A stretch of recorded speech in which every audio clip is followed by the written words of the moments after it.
Meet Valerie Sherman. It's an easy craft to do that a lot of people already know how to do. I think it's a very Midwestern craft. And it also just makes things cozy. Also known as the Yarn Bomber.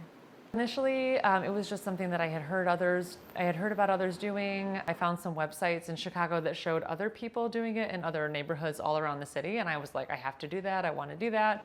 Her first bomb hit the city in November of 2019, which led her to putting up bombs made of acrylic yarn on a weekly basis. Now, Valerie's yarn bombs have exploded all over the city, from buildings to bike posts to even bicycles. Nothing is off limits. Once she started to get more notoriety, Sherman redirected her work to the south and west side, like at the Forum in Bronzeville. They were talking about how to continue to beautify and expand this neighborhood without necessarily gentrifying and things like that. So I asked them what I could do. So we decided to do the facade of the Forum and kind of reflect the existing art that was on the building. And I think we've raised about $3,000 last time I checked for the specific renovation of the place. This past Earth Day, Sherman created bombs for Southside Blooms, a community-run farm-to-vase florist. She also saw it as a great opportunity to educate the public. Each of my Earth Day yarn bombs, like you could have like a QR code that would bring you to a different cause for Earth Day. So like the bee panel, it was like Save the Bees.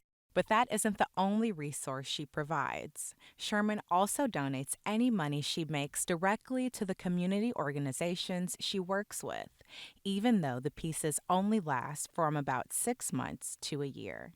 It is not designed to be forever. It is supposed to be taken down. And so you don't put the same level of effort into it necessarily. That's why Sherman makes an effort to keep up with her bombs as they get dirty and fade from sunlight exposure, sometimes with help from a few fans. They'll post a picture of it to the South Loop neighborhood page and they're like, Yarn Bomber, like, where are you at? Like this, it needs a fix or something. So it's like this bat signal. I'm like, I'll be right there. While the yarn bombs have brought many opportunities, Sherman says she is especially grateful for the chance to work with communities again.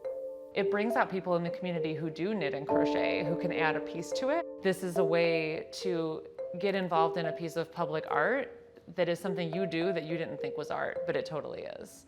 And so the ownership of that, people have really enjoyed doing that. Every neighborhood has like rusty pipes or like sad looking bike racks. To change that into something like bright and fun, I think every neighborhood loves that. For Chicago Tonight, I'm Angel Idowu.